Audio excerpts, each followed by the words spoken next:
দেখেন, মনে হচ্ছিল যে এই 10 জন 12 জন 15 জন করে গ্রেপ্তার করা হচ্ছে, তারপর হয়তো তারা জামিন পাচ্ছে।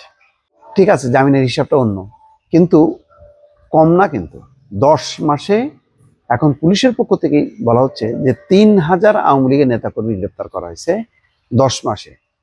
কিন্তু ঘটনা হচ্ছে এই, এত কর্মী গ্রেপ্তারের পরেও আওয়ামী লীগকে কিন্তু থামানো যাচ্ছে না। আজকে গতকালকে এই 2 দিনেও আওয়ামী লীগের বিভিন্ন প্রান্তে, ঢাকা এবং ঢাকার বাইরে তাদের কিন্তু মিছিল অব্যাহত আছে। যেইভাবে আগে বিএনপি জামাতের নেতাকর্মীরা করতো, ঠিক ওই পথে এখন তারা ঝটিকা মিছিল করছে। গলি থেকে বের হয়ে মেন রোডে মিছিল করি, তারপর তারা উধাও হয়ে যাচ্ছে। কিন্তু এটা হলো বার্তা, আস্তে আস্তে কিন্তু এইভাবেই মিছিল করতে করতে ঝটিকা মিছিল, একদিন মিছিল থেকে গণমিছিল, তারপরে আরো বড় মিছিল হয়তো রূপ নেবে রাজনৈতিক পরিস্থিতি পরিবর্তন হলে। এবং সরকারের ভেতরে দুর্বলতা যত বাড়বে, বিরোধী দলের মধ্যে, বিরোধী মানে আওয়ামী লীগ বিরোধীদের মধ্যে অনৈক্য যত বাড়বে, তত বেশি কিন্তু এই কার্যক্রম জোরালো হবে, এটা বলাই যায়। এবং সেটা মোটামুটি নিশ্চিত। আজকে ডিএমপির পক্ষ থেকে মিডিয়া অ্যান্ড পাবলিকেশন রিলেশনসের উপ পুলিশ কমিশনার মোহাম্মদ তালিরুর রহমান এই তথ্য জানাচ্ছেন। এদিকে বৃহস্পতিবার রাজধানীতে ঝটিকা মিছিল থেকে আওয়ামী লীগ এবং এর সহযোগী 29 জন নেতাকর্মী গ্রেপ্তার করা হচ্ছে। সবচেয়ে বড় কথা হলো যে আওয়ামী লীগের ঝটিকা মিছিল কিন্তু আস্তে আস্তে, আগে ছিল 5 জন 7 জন 10 জন, এখন কিন্তু বড় হচ্ছে। এটা কিন্তু খুব গুরুত্বপূর্ণ বিষয়। তার মানে কি? তার মানে হচ্ছে সরকারের জনপ্রিয়তা কমে যাচ্ছে, বিরোধী দলের গ্রহণযোগ্যতা, আওয়ামী লীগ বিরোধী শক্তিগুলোর গ্রহণযোগ্যতা কমে যাচ্ছে। এটার হয়তো একটা লক্ষণ যে আওয়ামী লীগের নেতাকর্মীরা এখন মরিয়া হয়েছে এবং তাদের সঙ্গে তাদের মিছিলের আহ্বানে বা আয়োজনে অনেকে হয়তো সাড়া দিচ্ছে। তারা মনে করছে যে গণ অভ্যুত্থান যেভাবে সংঘটিত হয়েছে, এইভাবে মিছিল করতে করতে হয়তো 2 মাস 4 মাস 6 মাস পর পরিস্থিতি পাল্টে যাবে। তখন তাদের যে প্রিয় নেত্রী শেখ হাসিনা, ওই যে তারা বলেন না যে শক্তিশালী রূপে ফিরে আসবে, সেরকম একটা সম্ভাবনার আশায় তারা এই মিছিলগুলো করছে।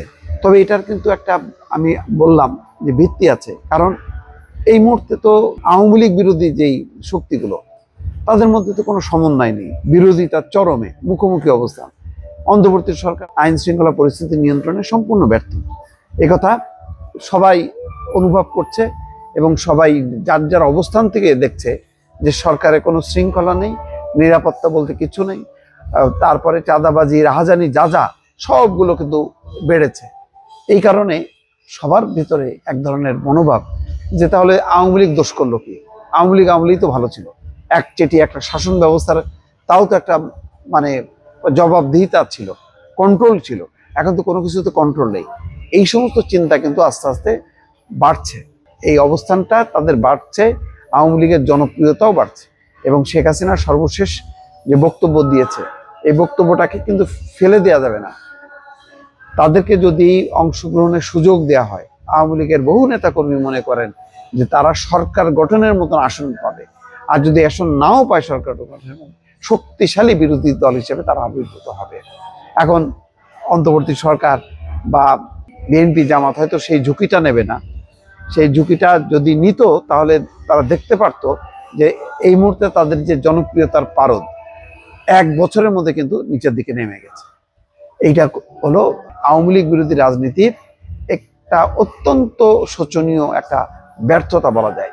মানুষ হতাশ, মানুষ আর মনে করে না যে সামনে নির্বাচন হবে কিনা, নির্বাচন হলেও ভালো কিছু হবে কিনা, আইন শৃঙ্খলা পরিস্থিতির উন্নতি হবে কিনা। এমন একটা সংকটে, নেতৃত্ব সংকটও চূড়ান্ত।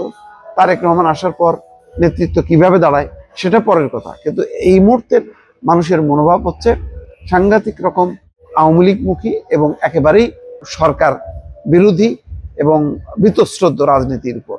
যখনই রাজনীতির উপর বীতশ্রদ্ধ আসে, তখন কিন্তু সাবেক যে স্বৈরাচারের তাদের একটা জনপ্রিয়তাটা বাড়ে, তাদের গ্রহণযোগ্যতা বাড়ে। এখন কিন্তু রাজনীতিতে সেটাই দেখা যাচ্ছে দর্শক।